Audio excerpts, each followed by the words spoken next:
Hello learners, here we come with the lesson 9, a case of suspicion. How would you feel if you suspected someone of having done something wrong which he did not, and you discover later how wrong you were? Would you apologize to the person, continue to live with guilt, or decide not to suspect anyone without evidence? The present story is about a country doctor called Benson who received a call one day in the middle of the night from one of his clients. The client Ott Sorley requested him to attend on his wife, who was in labor and was soon going to deliver a baby. The doctor felt it was his duty to attend to his client, so started his car to reach the house. It was a dark, windy and cold night. On his way, he met a stranger who was walking with some difficulty. The doctor drew his car next to him and offered a lift. The stranger was only too glad to accept this offer. He got into the car. The doctor too was happy, as now he would have some company. After settling down, they both introduced themselves. The doctor told him that he was on his way to look up his client. The stranger gave his name as Evans and said he had served in the ambulance unit on the Italian front. He had worked as a truck driver but had been sacked a month ago. Now he was on his way to Detroit to look for a job. Mr. Evans then asked him for a cigarette. The doctor gave him one. The stranger then asked for another one for later use. He pulled out one without waiting for the doctor's reply. After taking out the cigarette, he put the packet back in the doctor's pocket. The doctor was rather surprised and irritated with his behavior. After some time, the doctor wanted to look at the time, so he put his hand in his pocket to pull out his watch. He dug his hand deep into the pocket but could not find it. He concluded that the stranger had taken it when he tried to keep the cigarette box back in his pocket. He thought of a plan. He quietly pulled out his pistol from under his seat and pushed the nose to the rider's side, much to his surprise, and ordered him to keep the watch back in his pocket. The stranger was shocked to see this behavior of the doctor, but quietly obeyed. He pulled out his watch from his vest and put it in the doctor's pocket. The doctor angrily pushed the stranger out of his car and drove out. On reaching Sorley's house, he was informed that Mrs. Sorley had delivered a baby 30 minutes back. Much relieved to hear this, the doctor took out the cigarette and sat down. He narrated the story of the stranger to Mr. Sorley, who quite enjoyed listening to his adventure story. Suddenly, he remembered that he had to record time of delivery. He pulled out his watch to see the time and was left stupefied. What do you think he saw? The suspense would be unraveled in the last part of the story. Read section 8.1 of the story. From the line, he threw back the covers to payment of his baby bills. This part of the story tells us how Dr. Benson, a country doctor, received a call in the middle of the night one day from his client, Ott Sorley, whose wife was in labor. Ott Sorley requested him to come down immediately. It was 2 o'clock in the middle of the night, quite an odd hour.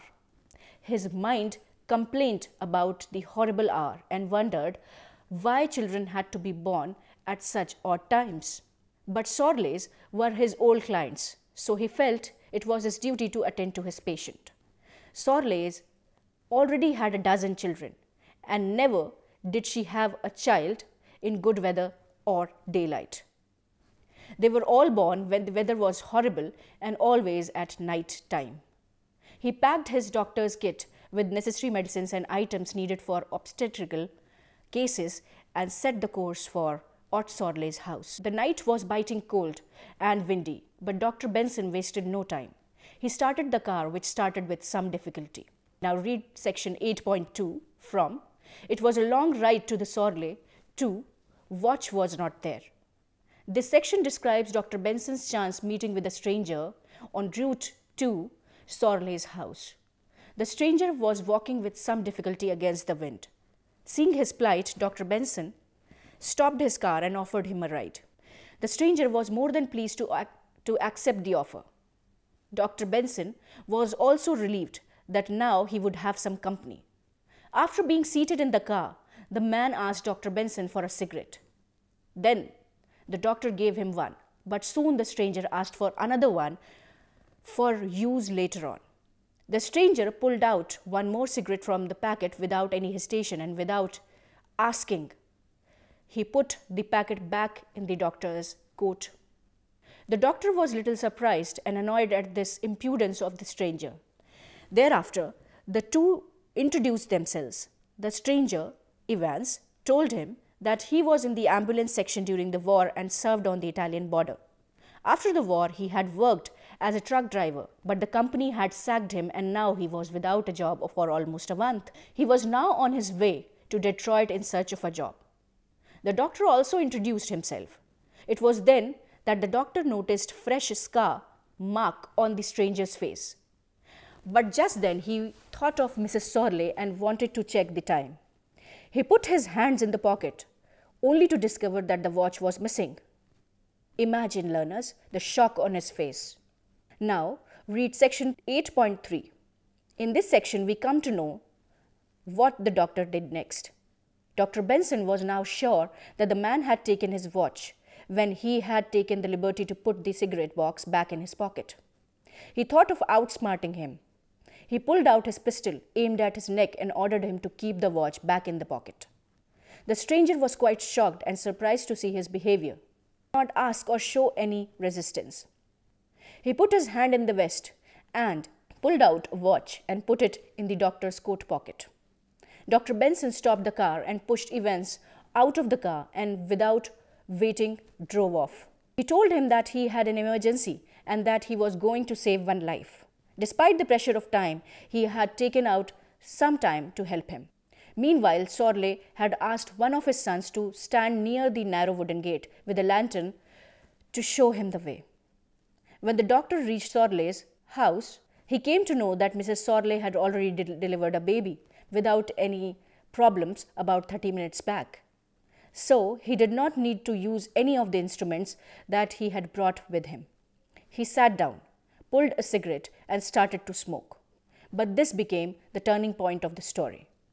Now, learners, read section 8.4 from A Fellow I Picked Up to Nurses Nesbitt, Jones and Wingett.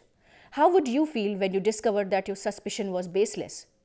Much relieved that his patient had a safe delivery, the doctor sat down with Sorley and narrated the episode of robbery to him.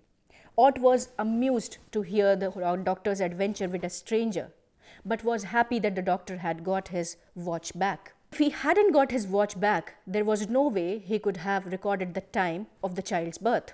The doctor pulled out his watch and moved to a side table to see the time under the light of the lamp. Can you guess what surprise could be in store for the doctor? When he held the watch in his hand, he noticed that the crystal was cracked and the top was broken. He was surprised. On closer inspection, he saw an inscription which read, "To Private T. Evans, Ambulance Section, whose personal bravery preserved our lives the night of November 3rd, 1943, near the Italian front. Nurses Nesbitt, Jones and Wingett." Let us now review the story and try to answer some questions. How do you think the doctor felt on seeing the watch? What do you think he must have told Sorley now? What he would do now? What do you think Evans gave watch without putting up any resistance? Do you think the fresh scar had anything to do with the watch? What had happened to the doctor's own watch? Would you blame the doctor for what he did? Do you think Providence sent the stranger to save the doctor from embarrassment? How did the watch come to the rescue of the doctor? Learners, what message does the story give us? Number 1, do not suspect anyone without sufficient evidence. Number 2, do not judge a person by his looks. Learners, I hope by now you have become better equipped to handle your test. Do not become overconfident. Best of luck. Thank you.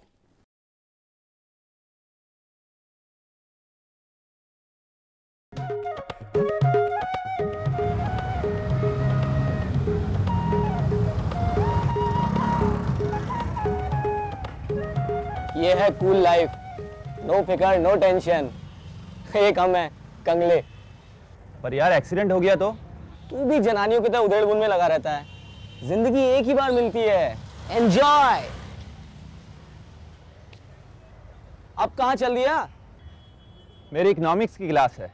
अबे तेरे बिना वहां क्या कमी रह जाएगी? मैं ये चैप्टर नहीं समझ पाऊंगा। जा बाय।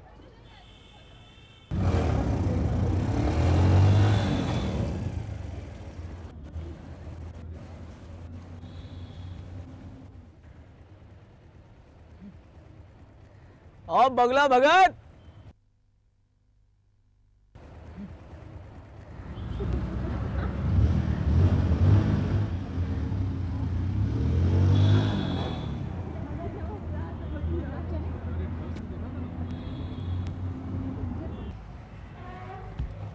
यार तू तो रहेगा हमेशा कुएं का मेढक, लेकिन भैया हम तो दुनिया में फुल ऐश करेंगे। यार तू समझता क्यों नहीं यार? क्या? अक्ल मुझे भी है। मुझे पता है कि हमें नौकरियां करनी होंगी। आज तक जिंदगी पढ़ते पढ़ते गुजर गई।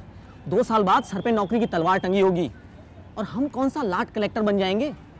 बस गुजारे लायक तनख्वाह होगी। इस दुनिया में इतनी मौज है, मस्ती है, ऐश है, उसमें हमारा हिस्सा कहाँ है? क्या?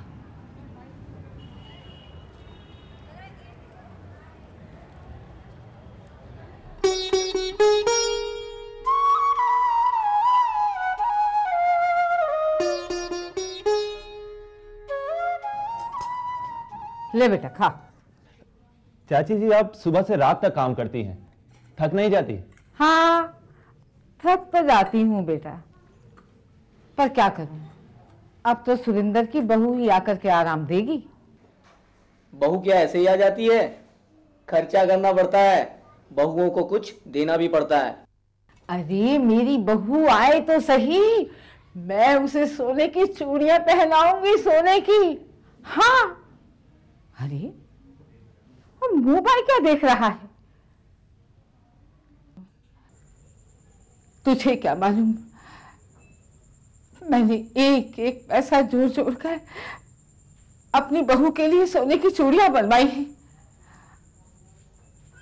मनीष बेटा, ये तेरा दोस्त है, इस तरह इसका ध्यान रख। स्कूल तो इसने तेरे साथ पार कर ही लिया है। ले ले साग और ले ले। नहीं नहीं। क्यों?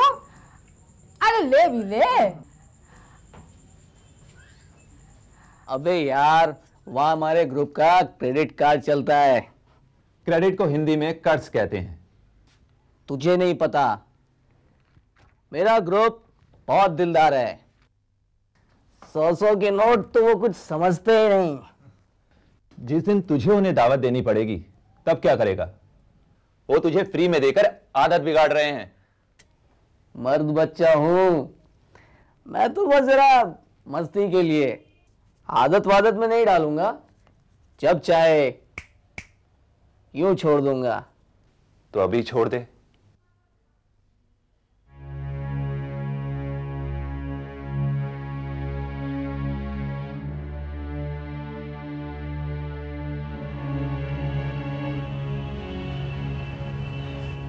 क्या हुआ? मना कर गया। मैं तो पहले ही कह रहा था, गोली मारो उसे। इसकी भेजे में बात नहीं आएगी। इसकी किस्मत में खुश रहना नहीं लिखा है।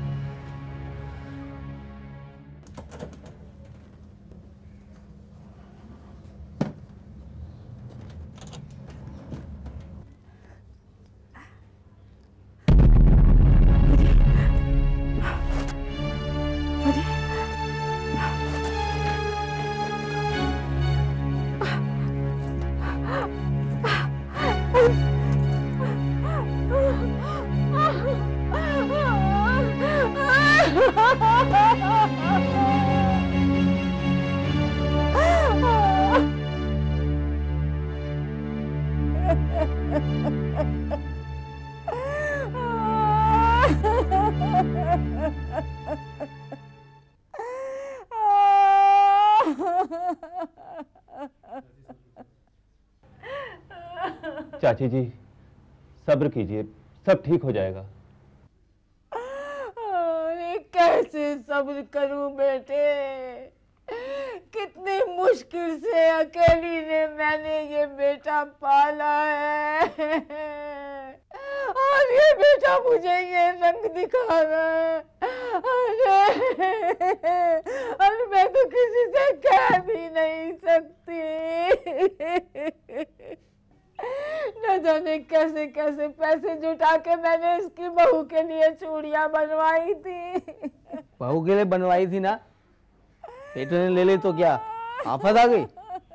अरे नास पीटे, अरे तू चला जा, एक तो चोरी ऊपर से सीना चोरी। मुझे अपने घर में बाहरी लोगों का दखल पसंद नहीं, आप जाओ। अरे अरे और सत्यानाशी, चुप हो जा। मनीष, मनीष बेटे, तू इसकी बातों का बुरा मत मानना। चाची जी,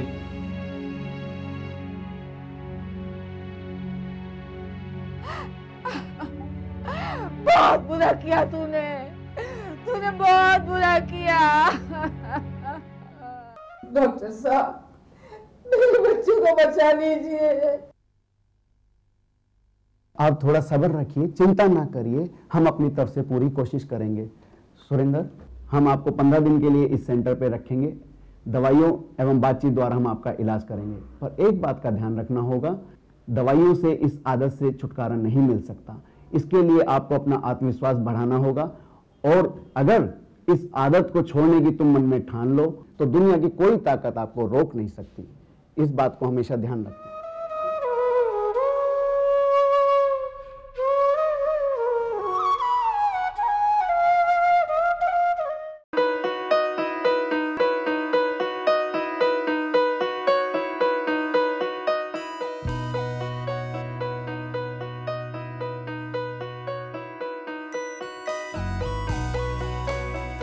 पच्चीस साल का लंबा सफर और लाखों लोगों के चेहरों पर खिलती मुस्कान, गर्व और गरिमा से जीने की प्रेरणा देती मुस्कान, आत्मसम्मान और विश्वास से पैदा हुई मुस्कान। इन खिलते चेहरों पर ये मुस्कान आई है शिक्षा के जरिए। ये मुस्कान आई है national institute of open schooling यानी NIOS के जरिए। National institute of open schooling या राष्ट्रीय मुक्त विद्यालयी शिक्षा संस्थान, इस संस्थान का एक बड़ा उद्देश्य है आम आदमियों के जीवन को बेहतर बनाना। ऐसे लोग जिनके लिए शिक्षा एक दूर का सपना है, या वे बच्चे जो परिवार की रोजी रोटी कमाने के लिए बीच में ही स्कूल छोड़ने पर मजबूर हो जाते हैं। NIOS ऐसे बच्चों और बड़ों को दोबारा शिक्षा से जुड़ने का मौका मुहैया कराता है ताकि वे एक बेहतर जीवन जी सकें। 1989 में स्थापना के बाद NIOS ने देश के लाखों बच्चों और वयस्कों को बेहतर शिक्षा से जोड़ा है। इनमें हर उम्र, हर पृष्ठभूमि, हर जाति, हर मजहब और हर क्षेत्र के लड़के लड़कियां, महिलाएं और पुरुष शामिल हैं।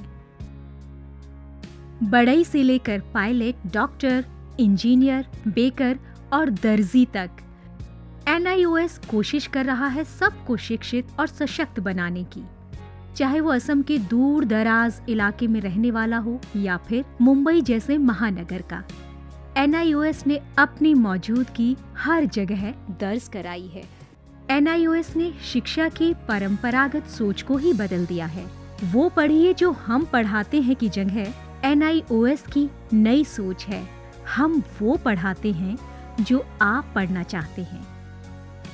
इस नई सोच ने लोगों को आगे बढ़ने और NIOS के साथ जुड़ने के लिए प्रोत्साहित किया है। शिक्षा उपलब्ध कराने के मामले में NIOS किसी सीमा को नहीं मानता, उम्र की सीमा को भी नहीं। चंडीगढ़ के गणेश के लिए भी NIOS एक वरदान साबित हुआ। NIOS शारीरिक रूप से अक्षम बच्चों को भी बेहतर शिक्षा मुहैया कराने के लिए पूरी तरह प्रतिबद्ध है। ऐसे बच्चों के लिए शिक्षा न केवल रोजगार के द्वार खोलती है, बल्कि उन्हें आत्मविश्वास और गर्व के साथ जीना भी सिखाती है। NIOS खेल के इन सितारों को उनकी सुविधा और समय के अनुसार बेहतर शिक्षा उपलब्ध कराता है। मेरी कॉम, सोमदेव देववर्मन, देविका रेबेका पल्लिकल, अरमान इब्राहिम, प्रद्युमन प्रकाश और अमय जोत सिंह। NIOS सीमा पर खड़े उन प्रहरियों को भी शिक्षा से लाभान्वित करता है जो देश की सुरक्षा के लिए अपनी जान की बाजी लगाने से भी नहीं चूकते। सच तो ये है कि NIOS की पहुंच हर ओर रहती है, चाहे वो दूर दराज के आदिवासी हो या जेल की कोठरी में बंद कैदी या फिर ग्रामीण और शहरी क्षेत्रों के गरीब निवासी। देश में कहीं भी कोई भी व्यक्ति, स्त्री, पुरुष, लड़का, लड़की, अमीर, गरीब शिक्षा से वंचित न रहे। राष्ट्रीय मुक्त विद्यालयी शिक्षा संस्थान का यही मिशन है। राष्ट्रीय मुक्त विद्यालयी शिक्षा संस्थान पूरे देश में शिक्षा के साथ साथ कौशल विकास के क्षेत्र में बहुत सारे कोर्सेज दे रहा है। लगभग 100 से ज़्यादा कोर्सेज हैं। हम दूर दराज के गांव में अपने संस्थान बनाते हैं और वहाँ के बच्चों को, वहाँ के बच्चियों को, वहाँ के वयस्कों को हुनर के क्षेत्र में शिक्षा पहुँचाते हैं। आपको जानकर खुशी होगी कि अब हम आर्ट, साइंस, कॉमर्स जिन क्षेत्रों में 12वीं का सर्टिफिकेट दिया जाता रहा है, अब हम हुनर के क्षेत्र में, वोकेशनल एरिया में भी 10वीं और 12वीं का सर्टिफिकेशन करेंगे। तो वो बच्चे जो कृषि से जुड़े हुए हैं, कारपेंट्री से जुड़े हुए हैं या दूसरे क्षेत्रों से जुड़े हुए हैं, वो अपने ही क्षेत्र में काम करेंगे, सीखेंगे, हुनर पैदा करेंगे अपने में और सर्टिफाइड भी होंगे कि वो सर्टिफाइड कृषक हैं, खेतिहर हैं।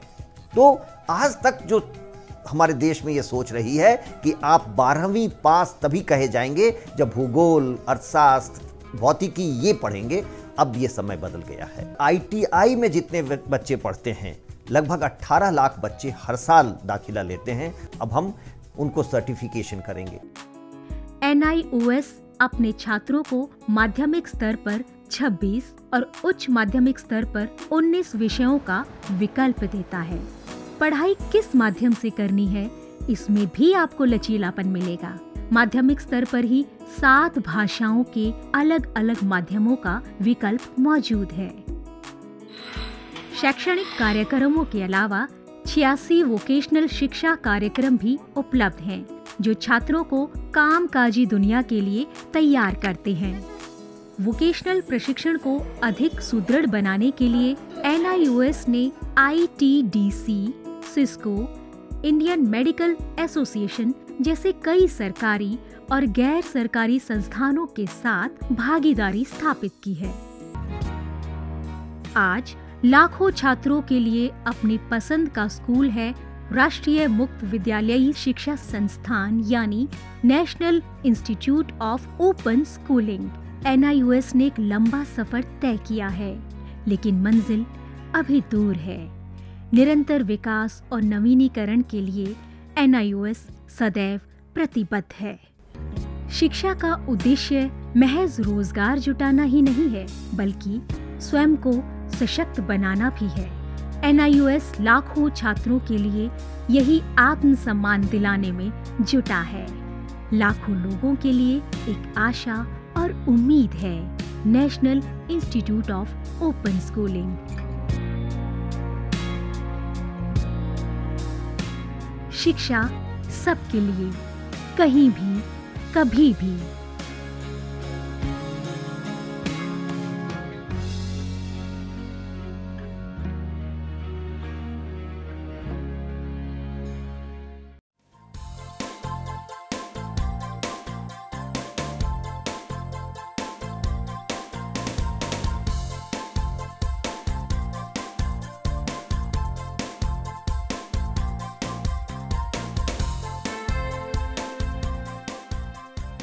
घर बैठे पाएं राष्ट्रीय मुक्त विद्यालयी शिक्षा संस्थान यानी NIOS में एडमिशन, वो भी एकदम आसान तरीके से, जिससे शिक्षार्थियों को होगी समय और धन दोनों की बचत।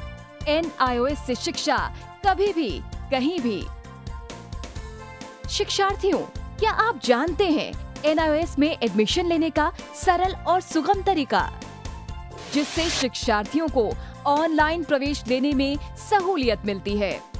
NIOS में प्रवेश की प्रक्रिया पूर्णतया ऑनलाइन है। शिक्षार्थी घर बैठे इंटरनेट द्वारा प्रवेश के लिए सबसे पहले NIOS की वेबसाइट www.nios.ac.in पर लॉगिन करें। अपना ईमेल आईडी और पासवर्ड डालकर अपना पंजीकरण करें। पंजीकरण के बाद लॉगिन करने पर ऑनलाइन प्रवेश हेतु आवेदन पत्र खुलेगा। आवेदन पत्र को निर्देशानुसार भरें और प्रिंट आउट लें। इस प्रिंट आउट पर अपनी फोटो संलग्न करें। ऑनलाइन प्रवेश के लिए शुल्क हेतु भुगतान के तरीके हैं: क्रेडिट कार्ड के द्वारा, डेबिट कार्ड के द्वारा, राष्ट्रीयकृत बैंक के ड्राफ्ट के माध्यम से, जो कि सचिव NIOS नई दिल्ली या नोएडा के पक्ष में देय हो।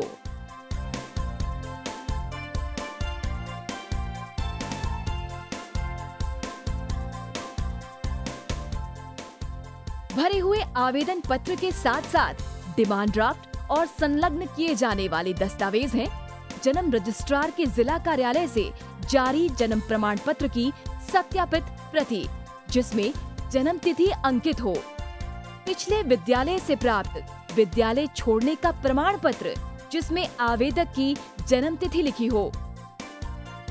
प्रवेश फॉर्म का प्रिंट आउट NIOS के संबद्ध क्षेत्रीय केंद्रों पर 10 दिनों में पहुंच जाना चाहिए, अन्यथा उचित दस्तावेज न लगे होने पर आवेदन फॉर्म रद्द किया जा सकता है। प्रवेश प्रक्रिया की पुष्टि होने के बाद शिक्षार्थियों को परिचय पत्र व अध्ययन सामग्री डाक द्वारा तुरंत पहुंचाई जाती है। ऑनलाइन प्रवेश एक बहुत ही सुगम और सुविधाजनक प्रवेश प्रणाली है। Online on time for safe and secure admission.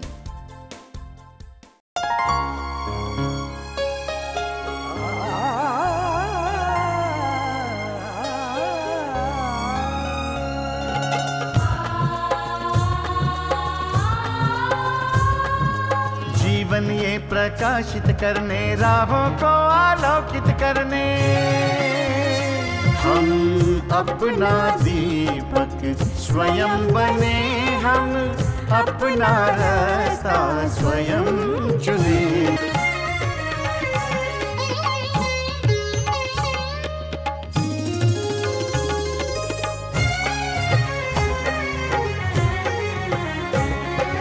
धन साधन समय की सीमा से विद्यालय जो मुक्त हो, धन साधन समय की सीमा से विद्यालय जो मुक्त हो। कभी पढ़े हम कहीं पढ़े वे विषय की लोच से,